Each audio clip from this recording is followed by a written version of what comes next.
तो hi guys, आज की वीडियो में हम पढ़ेंगे कि हमारे डाइजेस्टिव एंजाइम्स अपने सबस्ट्रेट को कौन से प्रोडक्ट में चेंज कर देते हैं।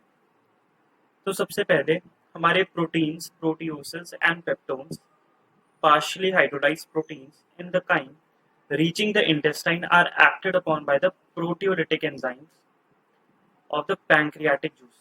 तो हमने पैंक्रियाटिक जूस के भी एंजाइम पढ़े थे, उसमें हमने काफी एंजाइम्स पढ़े थे। तो हमारे ट्रिप्सिनोजन, काइमोट्रिप्सिनोजन, कार्बोक्सी पेप्टाइडेज, ये तीन ऐसे एंजाइम हैं जो अपने प्रोटीन्स, प्रोटियोसेस या फिर पेप्टोन्स को डायपेप्टाइड्स में कन्वर्ट कर देता है। और एक हमने ये भी पढ़ा था कि ये अपने पैंक्रियास में जो एंजाइम्स है वो भी इनएक्टिव फॉर्म में होते हैं और वो स्मॉल इंटेस्टाइन में एक्टिव हो जाते हैं due to the alkaline nature of the small intestine. तो ये भी इंपॉर्टेंट पॉइंट है।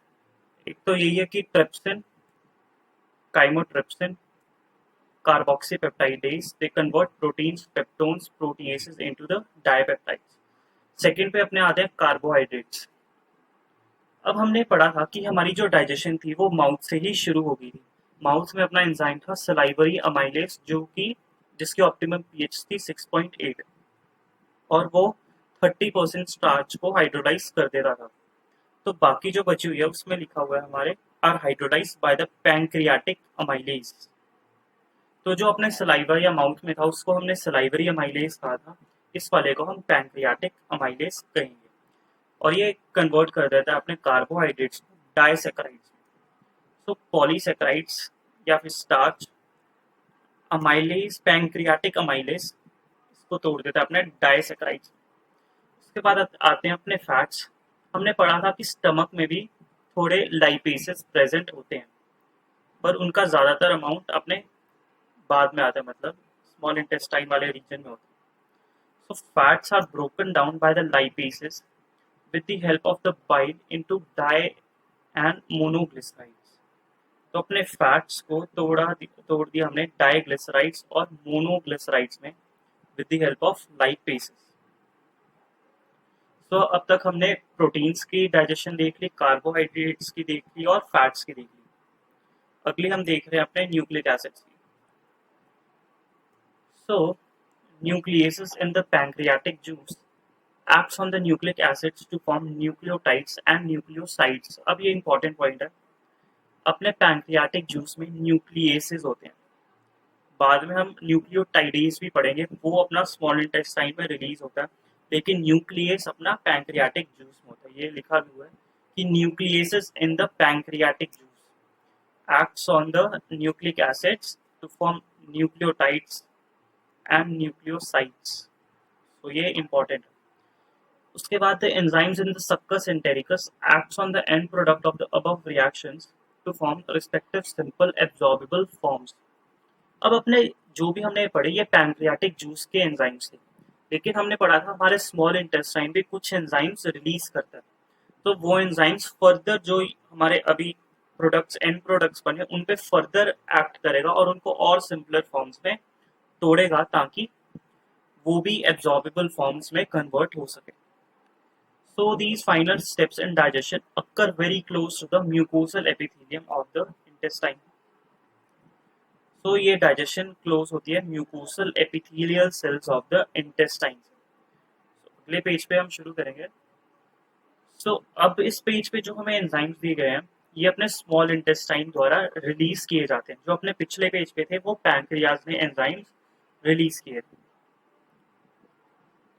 तो पहला अपना डायपेप्टाइडेज बना था, जो अब हमने पढ़ा कि ट्रिप्सिन, काइमोट्रिप्सिन और कार्बोक्सीपेप्टाइडेज ने जो हमारा एंड प्रोडक्ट दिया था वो डायपेप्टाइडेज था। उसके बाद इस पे डायपेप्टाइडेज एक्ट करेंगे और इसको फर्दर कन्वर्ट कर देंगे अमीनो एसिड्स। अगर आपको पता हो तो प्रोटीन्स का बेसिक जो एक यूनिट होता है वो अमीनो एसिड होता है, तो हमने इसको बेसिक यूनिट में भी तोड़ दिया। उसके बाद अपना आता है माल्टोज। हमने पढ़ा था कि कार्बोहाइड्रेट्स को अपना पैंक्रियाटिक अमाइलेज कन्वर्ट कर देता था डाइसैकेराइड्स में। माल्टोज भी एक डाइसैकेराइड है, तो इस पे फर्दर एक्ट करेगा माल्टेस, जो कि ग्लूकोज प्लस ग्लूकोज में टूट जाएगा। अगर आपको पता ना हो तो माल्टोज जोड़ के बनता है दो ग्लूकोज के मॉलिक्यूल से। तो इसके भी हमने और सिंपलर फॉर्म में तोड़ दिया। उसके बाद अपना आता है लैक्टोज। लैक्टोज पे लैक्टेज एक्ट करेगा और ये भी ग्लूकोज प्लस गैलेक्टोज बना देगा। तो अपना लैक्टोज भी ग्लूकोज प्लस एक गैलेक्टोज मॉलिक्यूल से बना होता है। तो इसको तोड़ने के बाद हमें ग्लूकोज का मॉलिक्यूल मिल गया और एक गैलेक्टोज का मॉलिक्यूल मिल गया। उसके बाद आता है अपना सुक्रोज। सुक्रोज पे सुक्रेज एंजाइम एक्ट करेगा और अपना बन जाएगा ग्लूकोज प्लस फ्रक्टोज। तो सुक्रोज बनता है अपने ग्लूकोज प्लस फ्रक्टोज मॉलिक्यूल से। तो ये भी आपको चीजें याद होनी चाहिए कि माल्टोज किस चीज से बनता है, लैक्टोज किस चीज से बनता है और सुक्रोज किन यूनिट से बनता है। उसके बाद आ जाते हैं अपने न्यूक्लियोटाइड्स।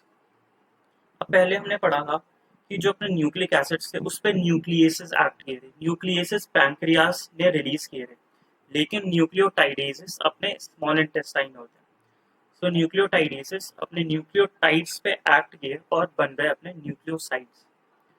न्यूक्लियोसाइड्स में अपना एक तो शुगर होती है और एक अपना नाइट्रोजनस बेस होता है। इसमें फॉस्फोरस वाला ग्रुप नहीं होता। तो न्यूक्लियोसाइडेसेस आ गए। न्यूक्लियोसाइड्स पे न्यूक्लियोसाइडेसेस एक्ट करेंगे और अपना शुगर प्लस बेस बन जाएगा। उसके बाद di and monoglycerides. Di and monoglycerides पे एक्ट करेंगे लाइपेसेस और बन जाएगा फैटी एसिड्स प्लस ग्लिसरॉल। तो पहले जो अपने सबस्ट्रेट था उन पे पैंक्रियाटिक जूस एक्ट किया और उन्हें छोटे छोटे एंड प्रोडक्ट्स हमें दे दिए, लेकिन उन एंड प्रोडक्ट्स पे फर्दर अपने स्मॉल इंटेस्टाइन के एंजाइम्स एक्ट किए और उनको और सिंपल बना दिया ताकि वो ज़्यादा जल्दी और अच्छे से एब्जॉर्ब हो सके। उसके बाद the breakdown of macromolecules mentioned above occurs in the duodenum region. अब जो भी हमने ये कन्वर्जन सी पढ़ी, ये कौन से रीजन में होती है, ये अपने इंटेस्टाइन के डिओडेनम रीजन में होती है। उसके बाद the simple substances thus formed are absorbed in the jejunum and ileum regions.